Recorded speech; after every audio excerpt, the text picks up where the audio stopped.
Welcome to the Nest TikTok. Today we'll be talking about our fantasy teams and our Jersey League that we're in together. It is a keeper in a sense of over the next couple of years. Like if I keep a second rounder next year, it'll be worth a second rounder. And if I keep it the year after that, it'll be worth a first rounder, so forth. You can keep players for a 3-year max unless they're a first round player, obviously. And yeah, anything else? Yeah, we're going to go one by one. We're going to start with our QBs, and then we'll go to our running backs. We have 2 running backs, 2 receivers, a tight end, 2 flex, kicker, and defense. PPR, full. Full PPR.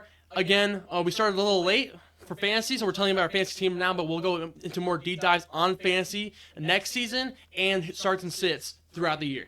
Yes, sir. So starting off, I believe, let me pull up the draft board here so I can see exactly where I took these guys and elaborate on it. My quarterback position, the highest I have ever taken a quarterback in my entire life, something I've been against for years, in round 3, and this is like 14 man, so you got to think like this was pick, what was that, 32? Mm-hmm. So round 3 sneaks up. I was at the 104, so that is pick 32. 104, 14 teams. I took Jalen Hurts. Like I said, I don't ever pick quarterbacks early, but this year I saw him sitting there and I was like, Jalen Hurts, not a bad guy to pick up at quarterback. Make sure I got a guy. Burrow, Daniels, Lamar, and Josh Allen had all went the round before, and I was like, I got to have a quarterback before it goes all the way back around, so I took Jalen Hurts. You know, Jake knows me. Every single year, I always get Jalen Hurts, and we always do the draft order by just doing it randomly through the hats and just picking names out of it. Unfortunately, I end up right behind Jake, so I knew he was going to screw me over on some picks. I was sitting there, and that was the round I was going to take Jalen Hurts because it's more like a comfort, like a safe blanket type of deal just for me in fantasy to have a really good QB. So unfortunately, he did take that from me. But in the 5th round, I took a guy who I think is pretty underrated, had a really good season last year, and I think he's going to have an even better season this year.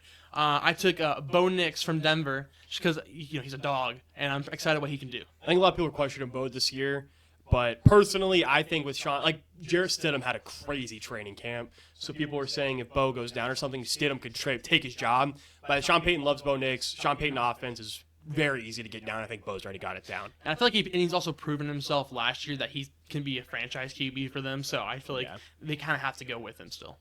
My RB1 in the 104, I took Jahmyr Gibbs. I think Jahmyr, Ben Johnson or not, I don't know why that narrative's out there. Ben Johnson or not, he's just such a crazy talent behind a crazy offensive line that loves, just sitting down in the receiving game as well. And no offense to Koopy here, I know he had the 105, but I think the first 4 players compared to on, it's just a big gap. So I was very happy to get in the top 4 if I wasn't going to be later on. So getting Jahmyr, I was content with. Again, he sniped the guy I kind of wanted. I went in there and was hoping to get either just the top 3 picks or just getting later in the draft, but ended up with the 5th pick. So he snagged Jahmyr from me. I wanted to running back to start, but I got the best I could get at the 5th pick, and I got CeeDee Lamb. I think that he's going to do really, really good. And, maybe with Parsons getting traded to the Packers, maybe they're more aiming to score constantly since they'll be kind of down. Like every team's trying to score. Okay, yeah. But, scoring, like, going deep balls. I think what you're trying to say is because they might be playing from behind a lot. From behind, yes. So, yeah, I got CeeDee Lamb with my first pick, and, yeah, he's my starting receiver for this year. Running back? Oh, running back. Okay, my first running back I got, and it ended up coming back to me in the 2nd round. I really wanted JSN to come down that far, but someone took it earlier with the 15th pick. So I ended up getting Jonathan Taylor. I'm kind of iffy on him. I didn't really do much research on him going into the draft, but that was the best available option, and I really wanted to start with a receiver and a running back. So I took JT in this year's draft, and I'm hoping he can be himself again with being elite in fantasy. Yeah, okay. My RB2 is like my least favorite spot of my entire lineup. I got Caleb Johnson late round 6. I panicked a little bit. I was like, I feel like I need a running back here. He's very good at Iowa. Iowa breeds very good running backs. It's kind of Kirk Ferentz. It's one of his bigger things that he was really good at. My goal here is Jaylen Warren just doesn't have the gas tank to be a 4-down back or 3-down back, whatever. I think Caleb Johnson can take some of those touchdown carries, get on the goal line, And I know he's drawing a lot of Najee comparisons, which I feel like is a little lazy. I think they're just like, oh, he's Najee. He's a lot more explosive than Najee Harris ever was or ever will be again. So as a player, I love him. I think he's a really good back. I just worry about him in the system and fantasy-wise. That's why I got him my RB2 for this league. So my RB2, I had to reach a little bit because I know where I was at. I like me myself. I love doing mock drafts. I did over like 100 or so constantly just on board, preparing up to the draft. So I kind of knew who kind of fell in certain spots that I was thinking, maybe that won't come back to me. But I got Amari Hampton for the Chargers. I'm really confident in him just because Jim Harbaugh is the coach. He loves running the football. Najee is kind of out right now. He's kind of with an injury, and I feel like Jim Harbaugh is just looking at him as a first-round pick. I feel like they're going to use him a lot. So, and the reason I have a little bias is I picked up J.K. Dobbins last year, and he kind of went off for the Chargers in fantasy. So I'm like, if he can go off, then Amari Hampton is probably better than J.K. Dobbins. So I'm going to take him. Definitely is. Okay, my receiver 1, late round 2, I got Ladd McConkey, which I was kind of a hater on when he came into the league. I thought he was kind of a gadget player out of Georgia. But last year he proved me very wrong. He had a very good year last year. People were bringing up Keenan Allen into comparison, saying he could take away some targets. If you watched the Bears last year, I don't think you should be too worried about Keenan Allen in 2025. I like Ladd a lot. He's a huge touchdown scorer. Volume of touchdowns very big. He can kind of do it all. He can get you underneath. He can get you over the top. I like Ladd a lot. His explosiveness is very underrated, and I like Herbert throwing him the ball. All right, since I already went over my wide receiver 1 for my first pick, I'm going to go with my wide receiver 2. I didn't get my wide receiver 2 till the 6th round, and I got him hoping that the wide receiver 1, Terry McLaurin, got traded in the offseason, but they did pay him his bag. But I got Deebo Samuel. He could be good. He's the one guy I feel kind of iffy on this team. I just feel like he can either be bad or he can go out there and play the dual kind of threat. I saw that they did put him on running back at some points a little bit for the team, but I'm hoping that he can bounce back and have a good fantasy year. Yeah. Okay. Sorry. Actually, as we were doing this, funny enough, I got a trade offer, so I was looking at that. What'd you get?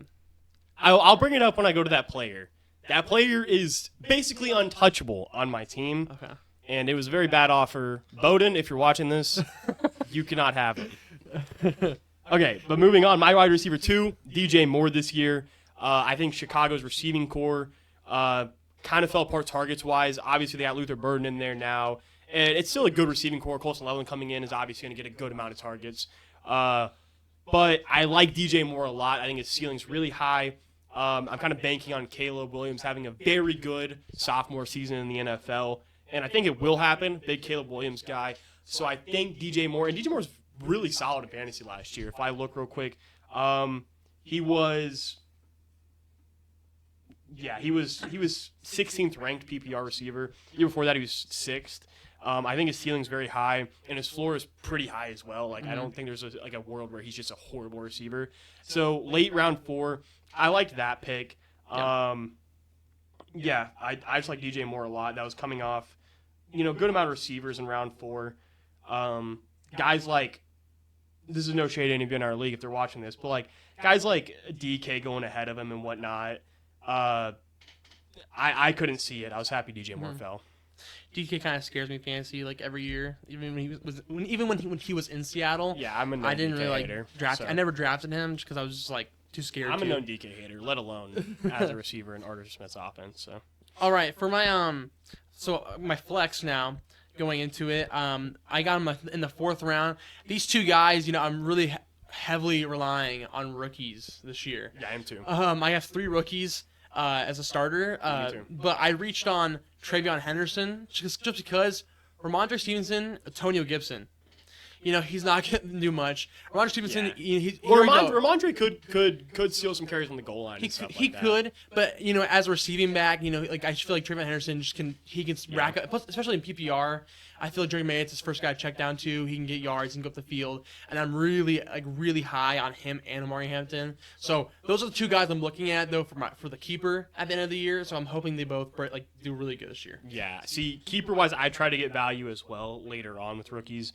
I also have 3 rookie starters. Mine, instead of running back, so I kind of went more directional towards receivers.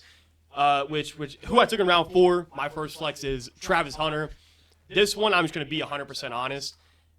I'm biased. I love Travis Hunter. I've been following him since high school. I think he's just a phenomenal football player. He should have won the Heisman. We can stop that debate. But at the end of the day, I think in Jacksonville, Liam Cohen's one of the most underrated hires in the past, I don't know how many years.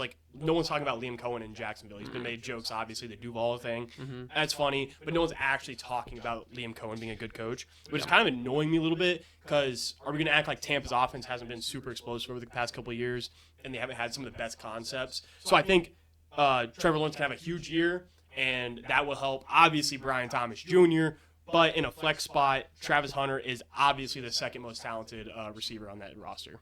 And I always feel like too, with Ben Johnson, right. That hire for the Bears, I feel like that kind of is the big talk in the offseason. Which it always was going to be. So because people love talking about Ben Johnson. Just Liam Cohen, just been kind of thrown on the rug. Yeah. But which I like. I think it's a good spot to be. When you talk about the Jags, people were like, "Oh yeah, Liam Cohen's there. They're gonna be really good." But then they always talked about Ben Johnson and the Bears and how hopefully he changes their system and makes them a better team. Yeah, and hopefully win that division. Which I'm huge on the Jags this year. We'll get into that in our division predictions video. Mm-hmm. But yeah, that's my reasoning behind Travis Hunter. All right. So my second flex, I got another running back. Tyjae Spears is not him, but he was recently injured, which kind of did boost this player that I have. Mm-hmm. It's Tony Pollard. I got him just because I was looking for just another player, and at that moment, it was the best available because I was going to get Emeka Egbuka, but we're going to go into that later. But someone took that from me.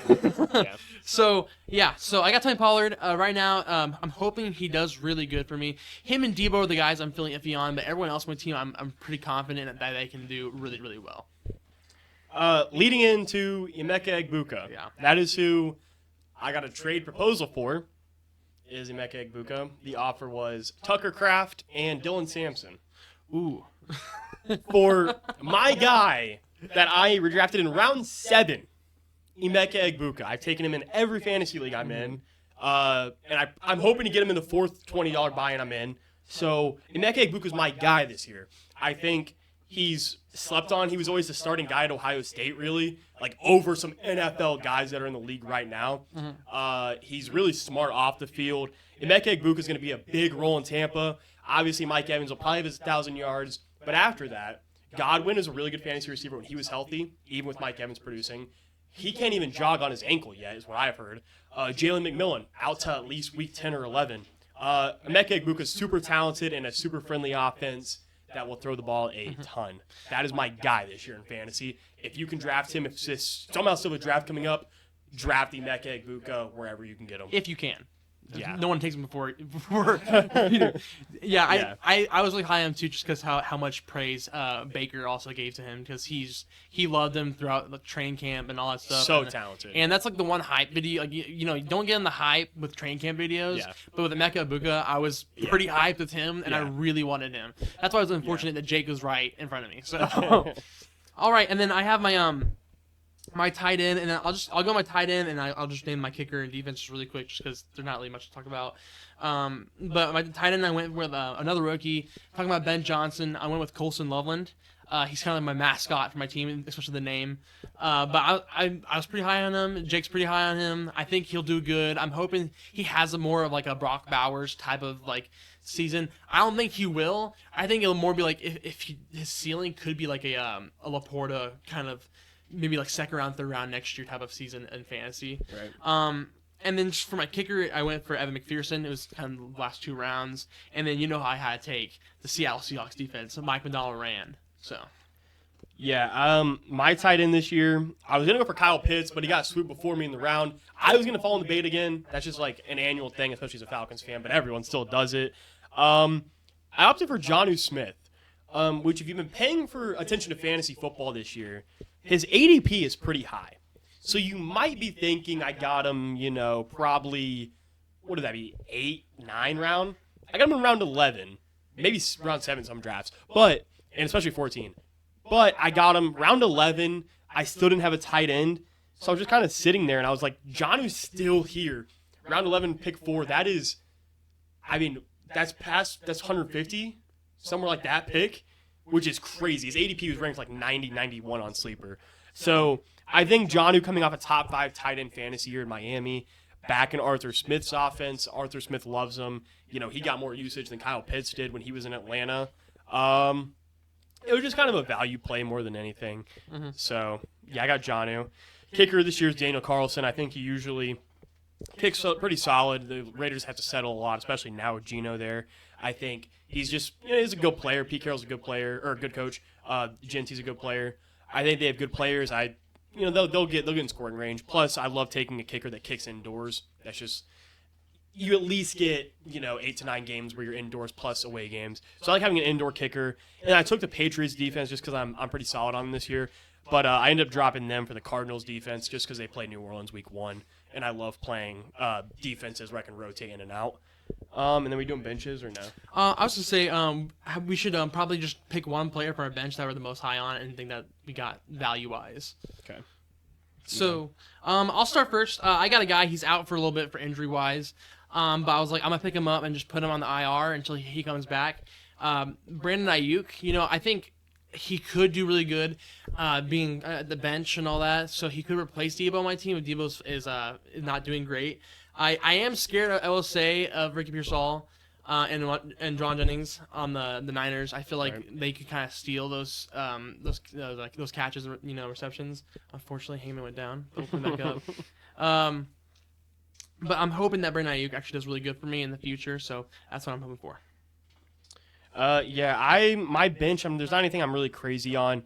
I got Jaden Blue and Damian Pierce. I'm just kind of looking to see what kind of role they have before making any move. I think Jaden Blue could be RB1 in Dallas. And Damian Pierce, obviously, is just like first couple weeks play just in case Chubb isn't a full 3-down back compared to Damian Pierce. And then I got Mims and Mooney. Mims is kind of one of my guys from Oklahoma. I think he could have a solid role in Denver this year, breakout year. And then Mooney was 1,000. That's probably my guy I'm biggest on. Mooney was a 1,000-yard receiver if he didn't get hurt for those last 2 games last year.